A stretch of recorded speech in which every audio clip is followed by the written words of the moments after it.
Hello and welcome to the Clacks Women for Indie podcast, episode 58. It's the middle of February and this music we listen to is called Fresh Fallen Snow by Chris Haugen. And looking outside the window, Clackmannanshire is white right now, so it seemed appropriate.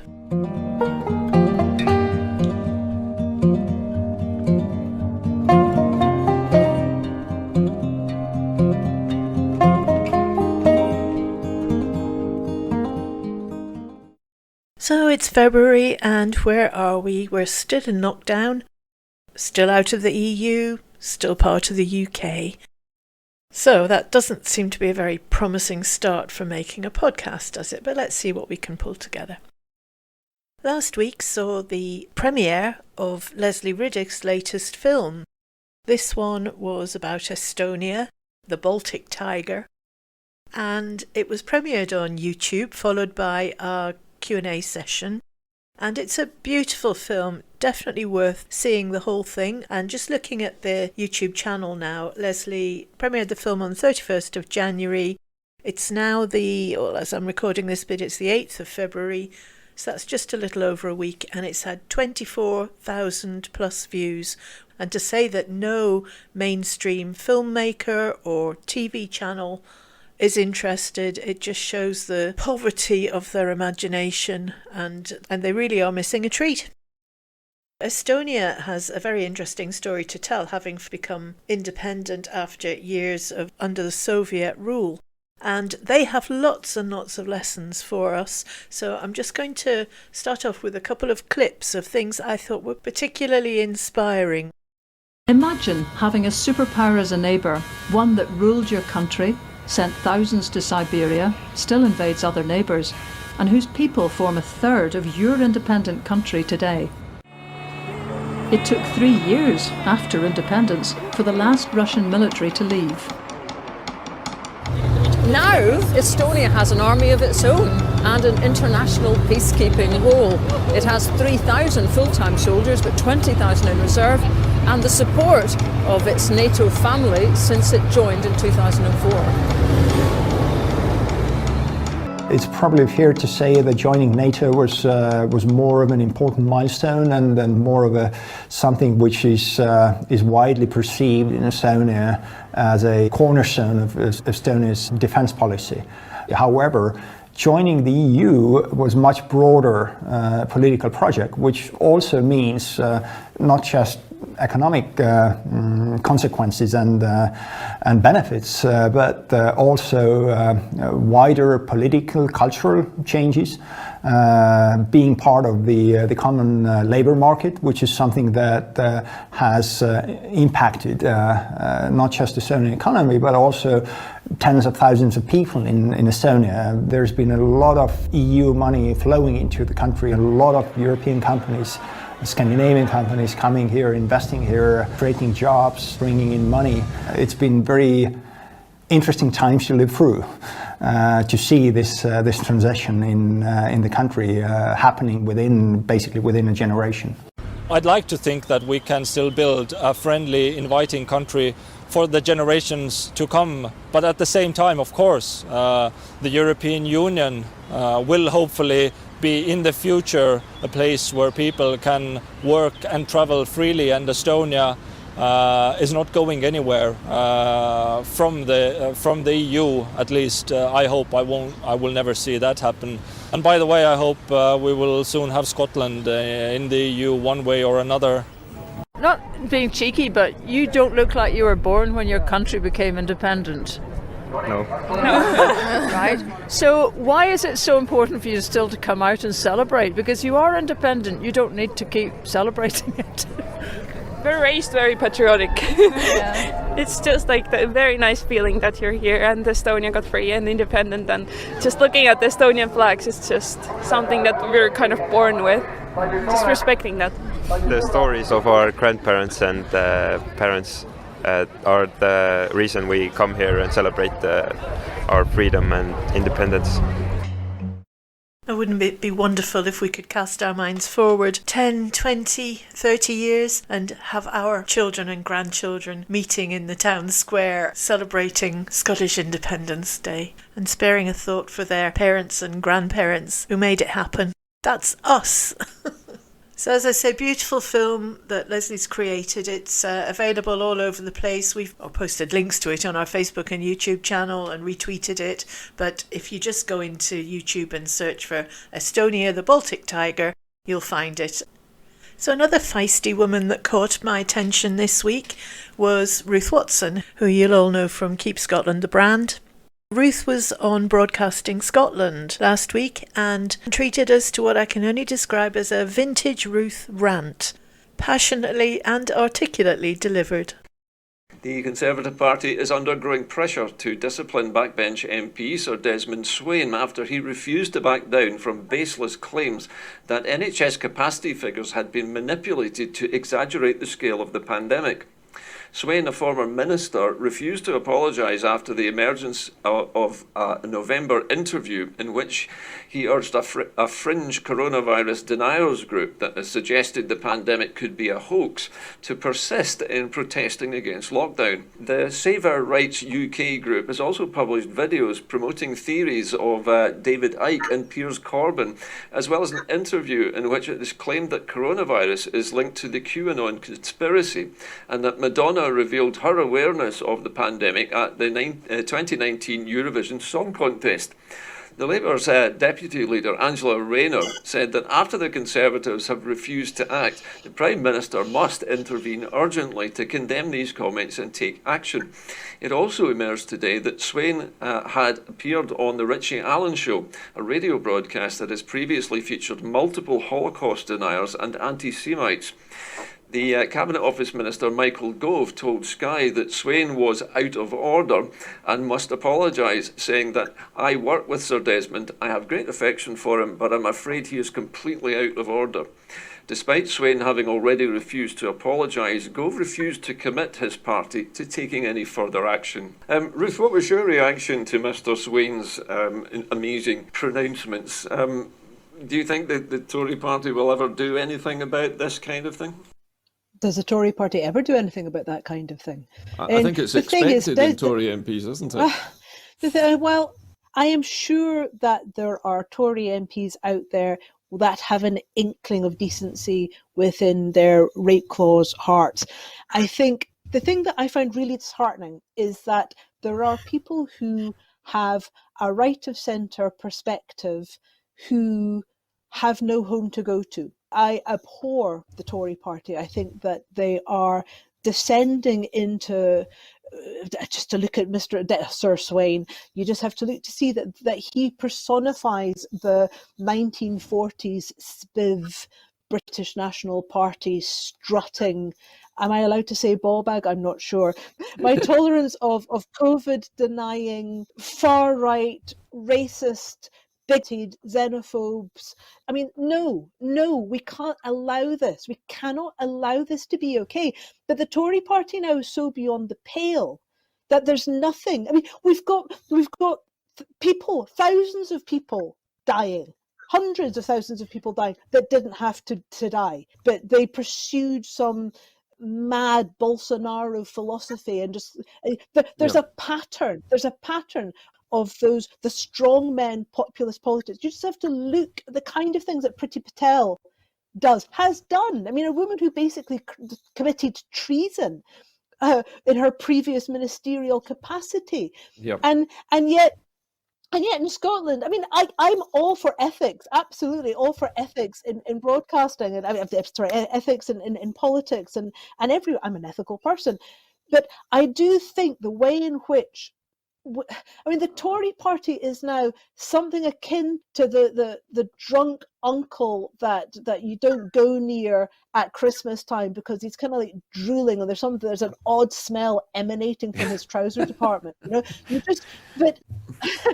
yet that's what I think of when I see Sir Swayne, mad racist uncle. Yeah. But you kind of go, but he's okay. But it's not okay. He's a mad racist. Stop listening to him. And yet here we've kind of in Scotland we've got yes, I want Scottish politicians to be held to the highest of standards, but I'm very much put in mind when I look at the current explosion going on in the tiny world of the Twitter sphere, that I'm very much put in mind of the fact that we put up with 4 years of Donald Trump in the world, the deaths and the misery and the racism, all those children separated from their families, all that horror.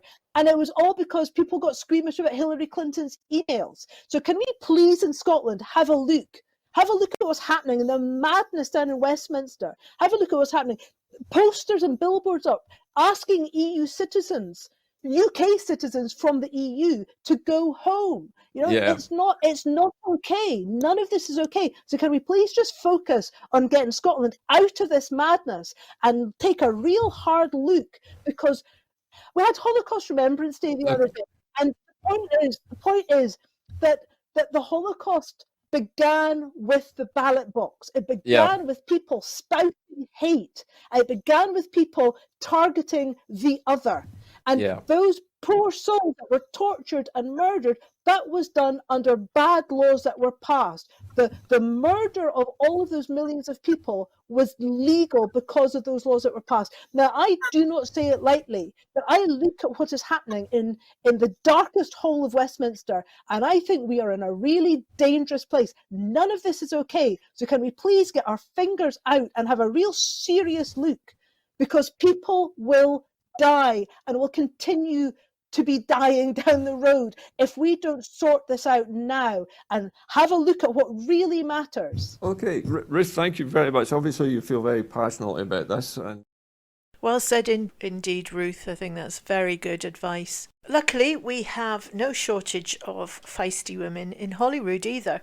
And the next clip I'm going to play I thought was just a wonderful response from Finance Minister Kate Forbes to some nonsense being spouted by Murdo Fraser. So here's Kate putting him back in his box. Kate Forbes. Well, I thank Murdo Fraser for his kind wishes at the beginning of his statement. Now, of course, in terms of talking about wasting time, I'm standing here delivering a budget, investing £1.1 billion in skills, £6 billion in capital infrastructure and £3.5 billion for social security and welfare payments. Meanwhile, of course, his leader is breaking the spirit of the rules on essential travel to do what? Make the case, apparently, for the union, because he's running scared after poll shows support for independence. But in terms of the substance, of course, I said in my statement, I said that I was grateful for the additional funding. Financially, of course, the UK government has engineered our dependency and reliance on them by denying us reasonable borrowing powers, and it's insulting people's intelligence to suggest Scotland couldn't borrow, like every other country around the world, to intervene. But of course, if the Tories want to claim full responsibility for the economic interventions, then they also need to take responsibility for the dithering and the delays to extending furlough, the huge delay right now to extending non-domestic rates relief, and the potential to see increased unemployment in April if furlough is not extending.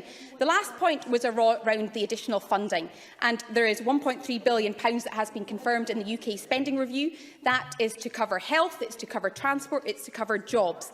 We know that the extension to non-domestic rates relief for a full year would cost £900 million. The UK government is currently sitting on £21 billion of announced but undistributed COVID funding, and so if the Tories want to provide that relief extended for a full year, then they should ask their party leaders in Westminster to release that £21 billion, and as soon as I've got confirmation, I will most certainly extend non-domestic rates relief.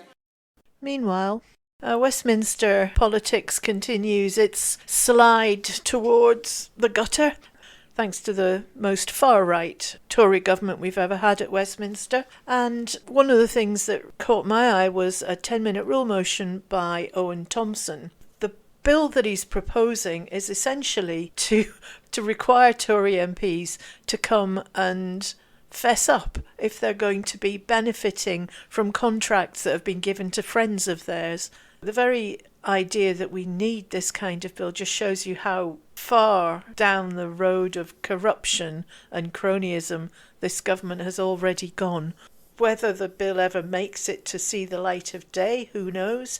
But I thought Owen did a very good job of describing why we needed it and what it is. So here's a clip from Owen Thompson. 10-minute rule motion. Owen Thompson. Thank you, Madam Deputy Speaker.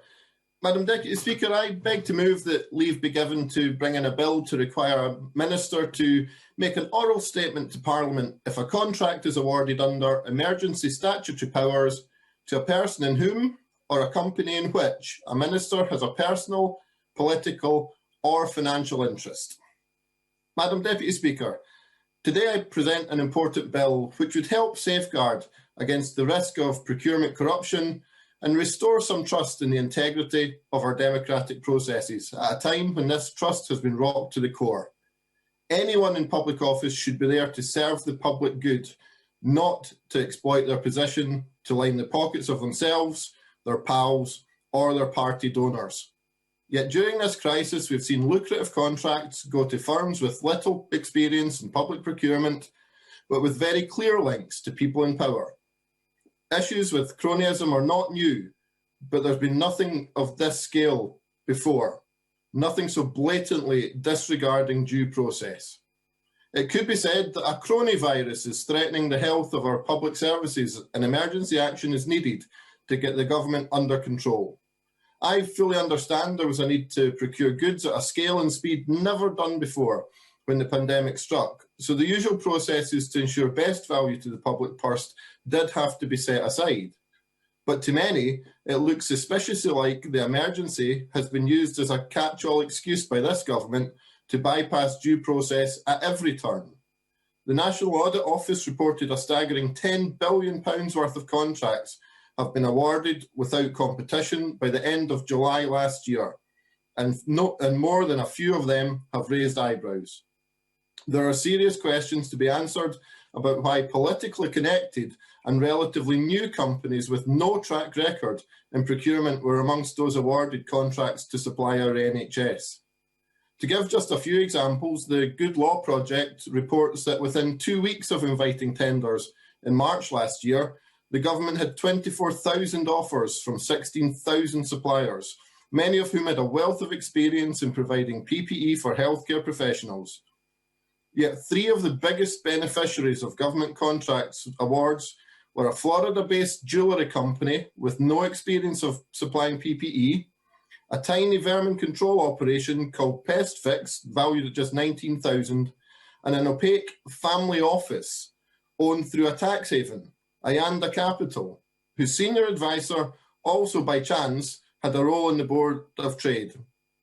To make matters worse, 50 million masks purchased from Ayanda failed to meet NHS specifications and were never able to be used.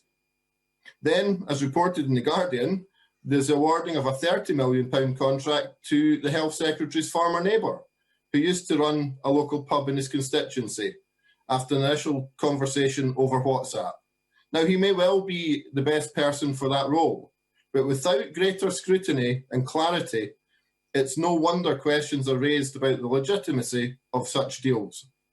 Madam Deputy Speaker, in many ways, you could be forgiven for thinking being a donor to the Tory party must be carry an inherent specialism on delivering COVID contracts, as Tory donors have really done very well out of this crisis.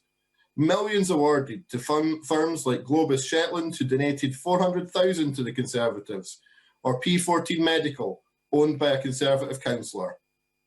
These issues and details are only public thanks to the efforts of many public-spirited citizens, academics, legal experts, and investigative journalists who are working so hard to shine a light on what's going on in the murky corridors, such as Byline Times, Open Democracy, Transparency UK, and the Good Law Project. There are so many more examples that deserve far greater time and scrutiny than I could give today as I present this bill. So I do look forward to it passing for a second reading, so there's a chance for further debate and more honourable members having the chance to have their say on the issue. In the full light of day, it may well be a scandal to rival or even surpass the MP expense scandal. But even if it's not, we should at least get the regulations in order to prevent any suggestion of corruption setting in.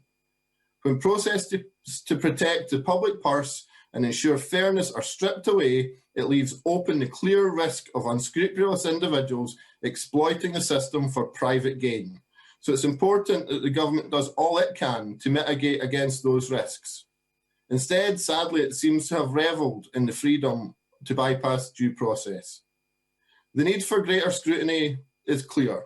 The anti-corruption organisation Transparency UK has been looking at the publicly available contract data since February last year and has found that at least 68 of them, worth over £3 billion of public money, that deserve further investigation.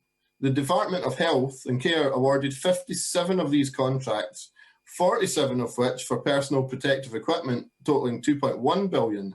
They found 17 of those, worth just under £1 billion, relate to companies with political connections.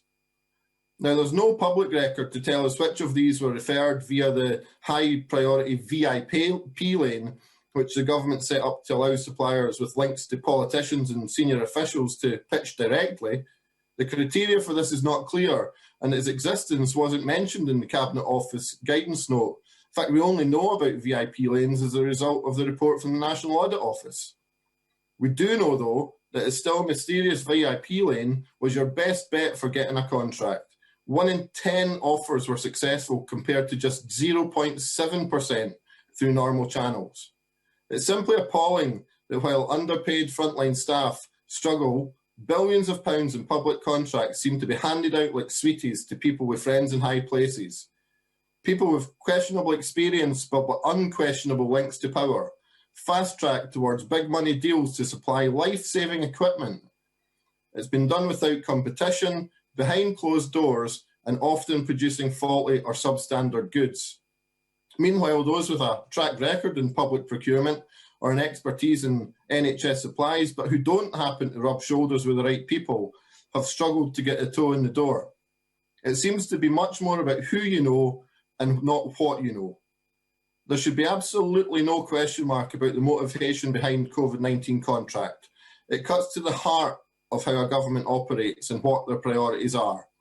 Either it's in the best interest of the public or it's in the interest of lining pockets of their pals. All of us will be paying for these contracts through our taxes for years to come, and tragically some have paid with their lives for PPE mistakes. So the government must help be held to account for these decisions it's taken.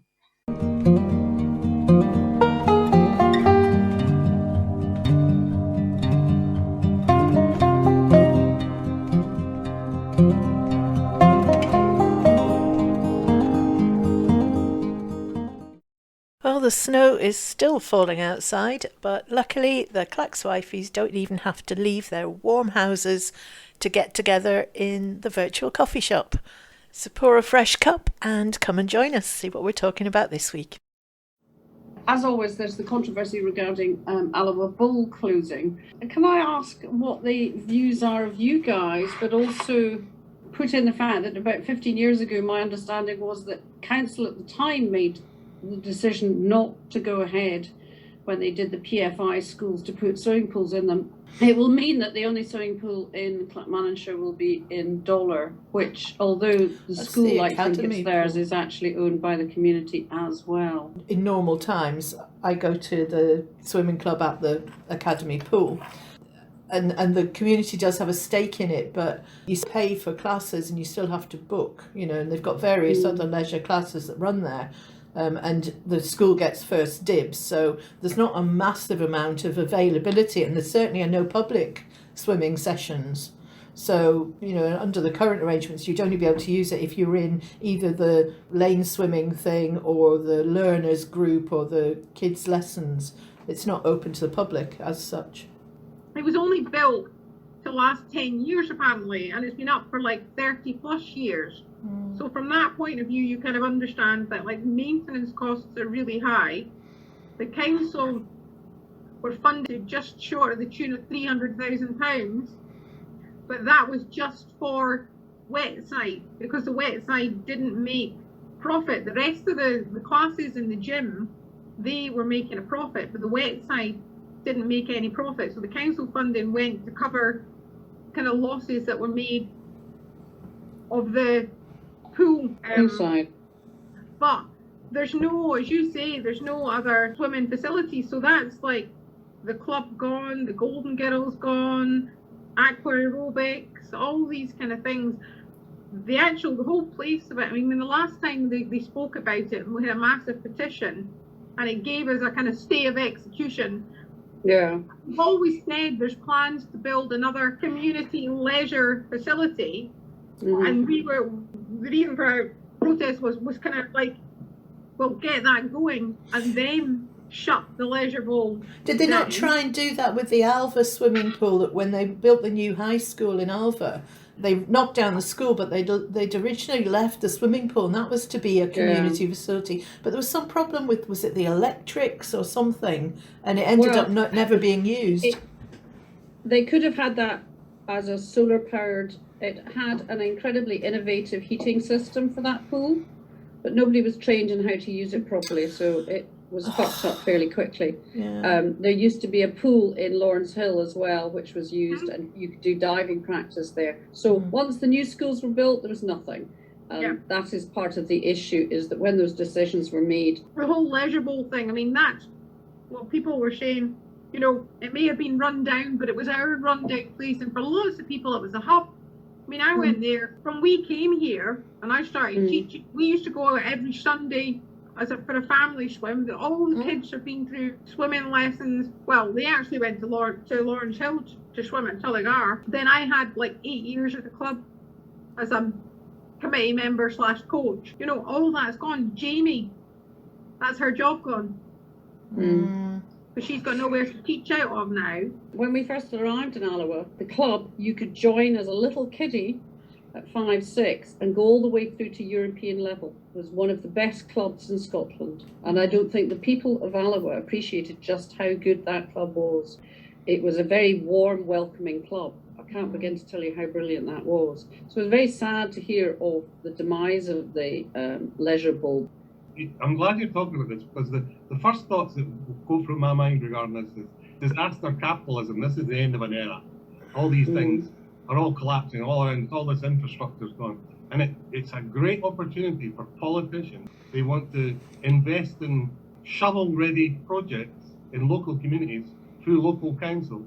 So if they came in to a local Tory council and said, we see your swimming pool's knackered, we'll give you the cash, we'll build you a swimming pool. Oh, and we'll open the Alloa to Dunfermline and Baileyline. And they jump on all these things, and they sway the voters to get the toss. The Ruth Davidson Memorial Pool. That's what it'd be called.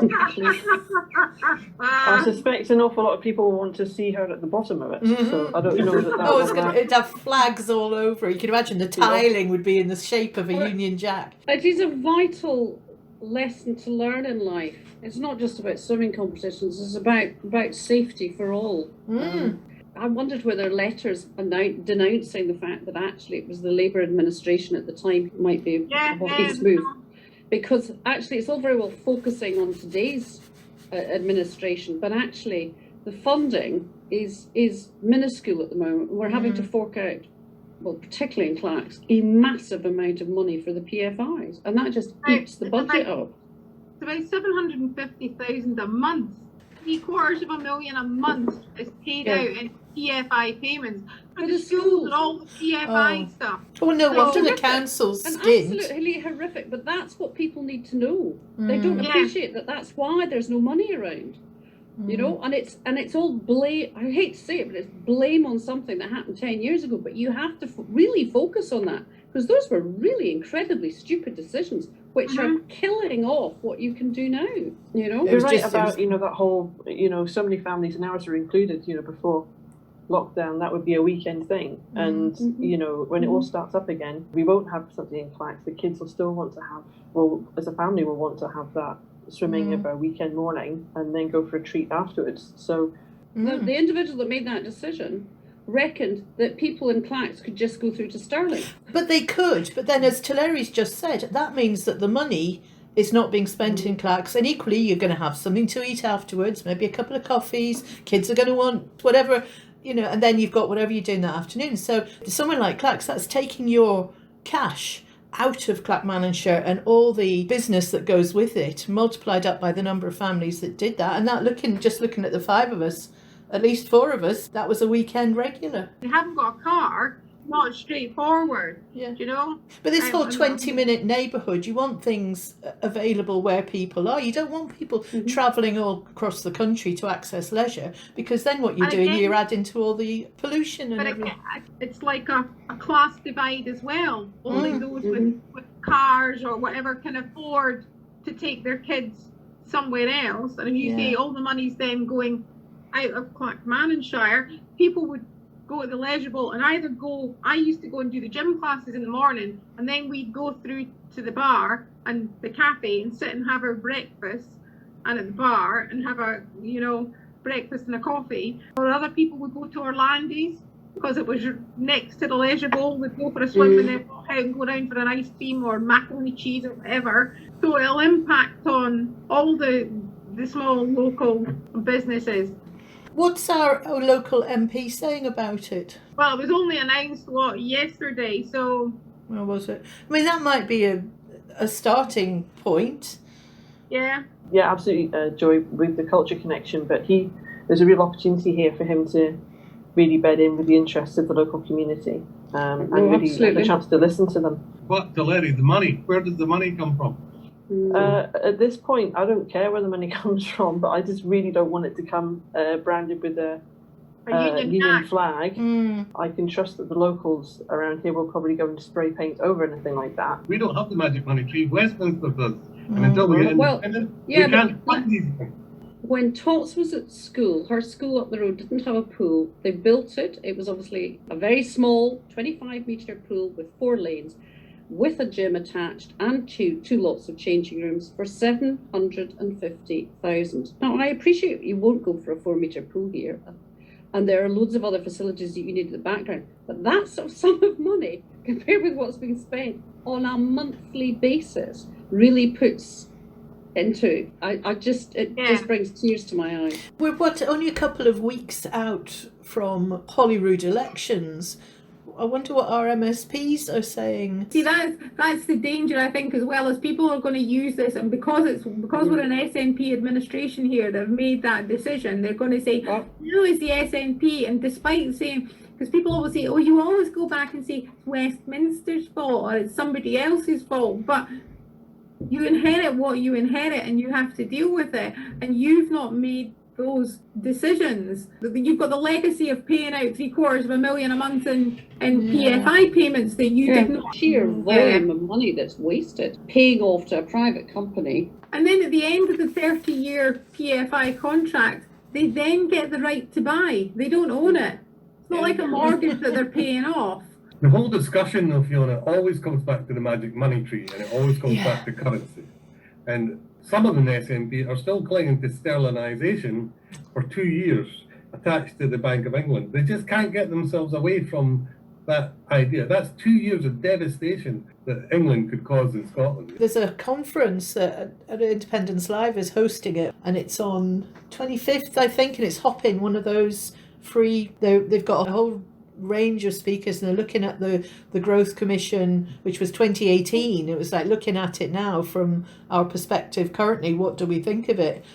Did anybody else watch Question Time last night, as it was predominantly Scottish contingent? No, it was Jane Freedman. I might have recently been able to lose weight, but I felt vomiting my dinner back up wasn't really going to do it for me. So you shared earlier, Joy, about who was going to be on it, and I'm thinking, Michael Forsyth seems like from eons ago, He's only 6 years older than Fiona and I.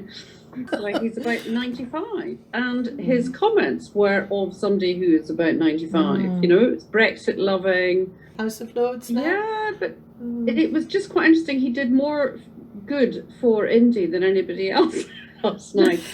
Did you see the clip that's been doing the rounds of George Monbiot and him taking down Andrew Bowie? Because even my mum was saying about that. She says, your Uncle Randall sent me something about this guy getting a reel, and I went, would it be George Monbiot and Andrew Bowie? Yeah, that was the one. I said, yeah. But isn't it ridiculous that it takes somebody who's living in England, an English person, to look at us and think, I don't know why they're not independent? So it is, thank goodness somebody else is seeing it, and more. I think more people down south are seeing it. It's just they don't have an exit strategy. There's plenty of them, like Will Self, who he has his column in the back of like the European.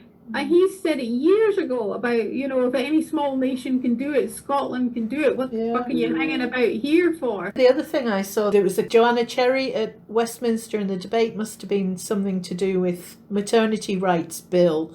And they've taken the word woman out of the maternity rights bill. So she did a very, very eloquent contribution on, let's get real here, this chest feeding word that's entered the vernacular this week. She says, you know, there's one thing supporting people's rights, everybody's rights. Nobody's saying take away anybody's rights, but language is powerful. And, you know, if you try and eradicate women and women's experience from language, then we're all the poorer for it. And it's, you know, it's like get back in your box, women. I had to look up what cis woman meant. Somebody said I am a cis woman. I'm like, what does that mean? That's right. You were born as a woman and you identify as a woman, and you're just like, right, so you're a woman. You don't need the cis in front of it whatsoever. You're a woman. And I liked one of the stoners. She did a wee TikTok and it was hysterical. And she says, I was born as a woman. I identify as a woman. But according to Marks and Spencer's Sticky Toffee Pudding, I'm a family of 4. And I was like, yeah, brilliant. But this is the thing that where it's gone for me over the line. I don't have any qualms about everybody should have the right to feel safe and everybody has the right to live how they want.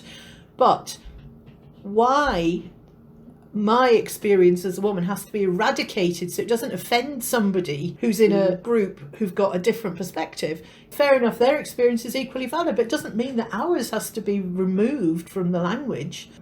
Joanna's point was actually by eradicating the word woman from the maternity provisions, they were in effect breaking the Equalities Act. But we need to be more vocal on it. We probably do, and it's thrown back. It's really hard thrown back at us as being a generational problem. Yeah. I actually find it quite offensive now. I'm not somebody who used to jump up and down about women's rights, but I'm finding this issue really quite difficult. And the language element is separate, I think, to the whole GRA. It's just a different layer that somebody's added on. I mean, I think in the two statements that there was the statement that Nicola Sturgeon made, FMQs, where she said trans rights must be respected, women's rights must be respected. We need to find a way to make sure that everybody feels protected. And the group that are in the middle that's causing everybody the issue is the predatory men. And that's one of the fears from the women's perspective is, well, does this then allow men to access spaces that they shouldn't? So that's the sort of one bucket. And then you've got in the other bucket, you've got what Joanna was saying about the language and how the effect of going down that route is that you erase women's experiences, which kind of rolls back 90 years of campaigning to get our experience up there.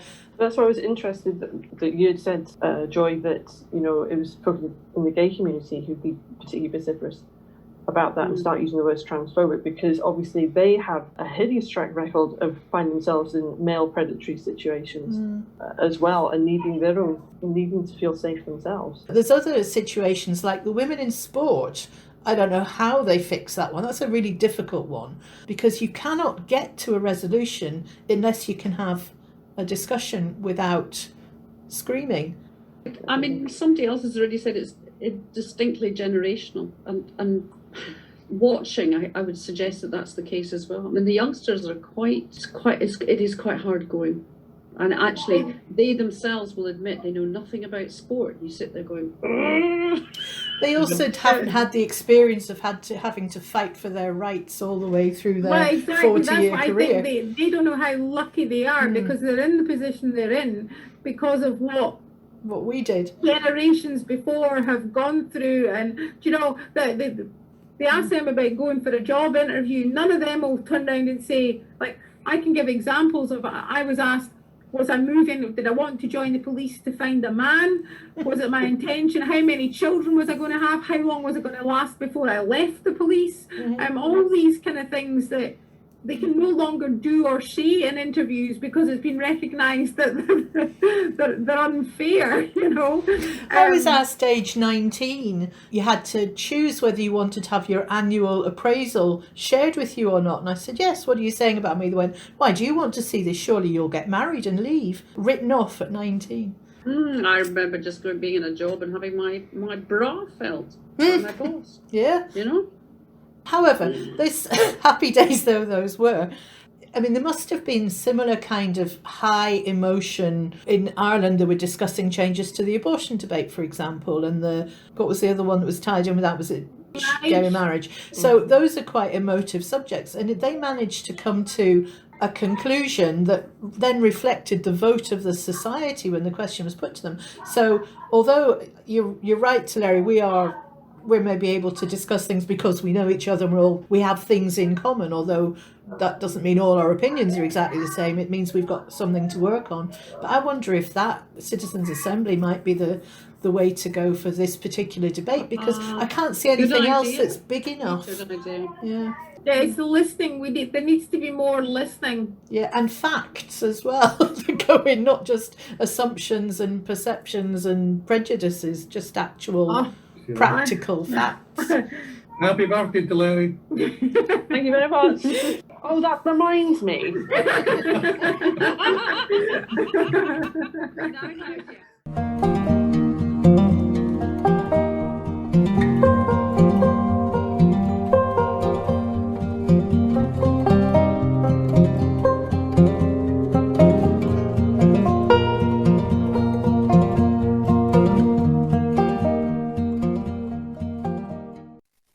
First Minister. Well, I actually think this is something all of us have a duty to speak out on. I've got a duty and a responsibility to tackle transphobia if it exists in my own party. I've got a duty as First Minister to make sure that the Scottish Government protects and enhances the rights of trans people, but I don't think there is anybody across this chamber in their own organisations or in terms of Scottish society as a whole can sit back and rest on their laurels here. This is a really important issue. I'm a lifelong feminist. I understand the concerns that women have about abuse, misogyny, the erosion of women's rights. I face, like women across this chamber and across society do, vile misogynistic attacks every single day of my life. But as a woman, I know the threat to my safety is from abusive men. It's not from trans women. I recognise the concern that abusive men will exploit trans rights to harm women, and we've got to address that. These are debates we must have openly and honestly, but we can never allow any debate to become a cover for transphobia. Transphobia is wrong. It's as wrong as racism. It's as wrong as homophobia. Trans people have the same rights as any of us to feel safe, secure and valued for who they are. And I, as First Minister, as leader of the SNP, and just as a citizen of this country, will stand against prejudice, discrimination and bigotry wherever I encounter it. And that's not about political expediency or otherwise. That's a simple matter of conscience. And I think that's the approach everybody should take. Video link to Joanna Cherry. Thank you, Madam Deputy Speaker. It's an honour and a privilege to follow the Honourable Member for Belfast South and the Right Honourable Member for Normanton, Pontefract and Castleford. I welcome this bill, but as others have said, it doesn't go far enough to tackle maternity discrimination. That said, I'm delighted for the Attorney-General and I wish her every blessing with her pregnancy. I want to focus my concerns on one aspect of this bill, which has been mentioned already. Why does this bill make no mention of women? It is women who give birth and women who benefit from maternity leave. Is this a reflection of the ideological language which is now seen across schools, universities and the NHS, which bans use of the word women and use of the word lesbian? Why must we deny the fact that there are two sexes, and why must we deny that biological sex exists? Why is the government not complying with the Equality Act of 2010? That legislation refers to pregnancy and maternity and uses the day-to-day language of centuries, woman, she and her. If this is an innocent mistake, then let's put it right quickly and easily by replacing the word person with woman. But if it's not, let's talk just for a moment about the erasure of women. Most women don't even know that this erasure of their sex class is going on. And when they find out, they are appalled. They can't believe it. Those of us who try to warn of the consequences of the erasure of biological reality and the reality of womanhood from legislation are often pilloried. Many politicians are now so enthralled to those who wish to erase women for the purposes of advancing gender identity theory that they call those of us who advocate for women's sex-based rights transphobic, even when we have never done or said anything against equal rights for trans people in our lives, and even when some of us were trans allies before it was fashionable to be such. Madam Deputy Speaker, it is not transphobic to advocate for women's sex-based rights under the Equality Act. It is possible and right to support both trans rights and women's rights. Neither should be sacrificed for the sake of the other. We can have an inclusive society for everyone without doing that. Sex is a protected characteristic for a very good reason. Discrimination against women is rooted in their biology. That is our lived experience. We must find a way to be inclusive without erasing women's biology and women's lived experience from the statute book. So why is this bill doing that? Women are not chest feeders, a phrase we heard earlier this week. Women have breasts, and women feed their children with their breasts. Lesbians are same-sex attracted. We are attracted to women's bodies, not men's bodies, and to say we must be attracted to men's bodies is homophobic. These things need to be said, Madam Deputy Speaker, and they need to be said in this mother of parliaments. So let's put this bill right and reflect the reality and the law as set out in the Equality Act and supported by the CEDAW Convention on the Elimination of All Forms of Discrimination against Women.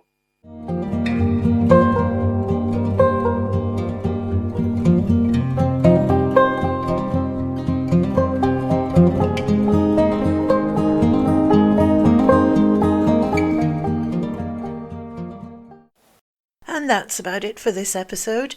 Hope you found that interesting and not too controversial. And just to leave everybody on a happy note, here's that wonderful clip of new Scottish hero George Monbiot. Thanks for listening. Bye now. Look, if I lived in Scotland, I would want to get out of this chaotic, dysfunctional, corrupt union as quickly as I could. And the same applies to Wales. The same applies to Northern Ireland. I can't see the point of staying in the United Kingdom, of being chained to the United Kingdom like a block of concrete as the boat begins to founder. Because, you know, the promise given to Scotland was, if you stay in the Union, you will have stability. If you become independent, it'll be chaotic. If you stay in the Union, you'll have political choice. You'll be able to have a stable currency. You'll be part of something which will allow you to punch above your weight on the global stage. All of that. All of those promises have been busted by Brexit. And it seems to me that in both straightforward instrumental terms and in ideological terms, Scotland would be much better off out of the United Kingdom and in the European Union. All right. Same for Wales, same for reunification in Ireland. I mean, being ruled by Westminster is bad enough if you live in England, but having this bunch of elite people who really have no contact, even with most of those in England, telling you what to do when you're in Scotland, I would find that intolerable. All right, we are going to leave it there. To be speaking from Scotland, living in Scotland right now. So the idea that we are some sort of elite who have no interaction with... You're a part of that elite. You're a part of that corrupt, dysfunctional Westminster government. Why should you not? Why should you feel any differently? Well, I'm not even going to bother responding to that.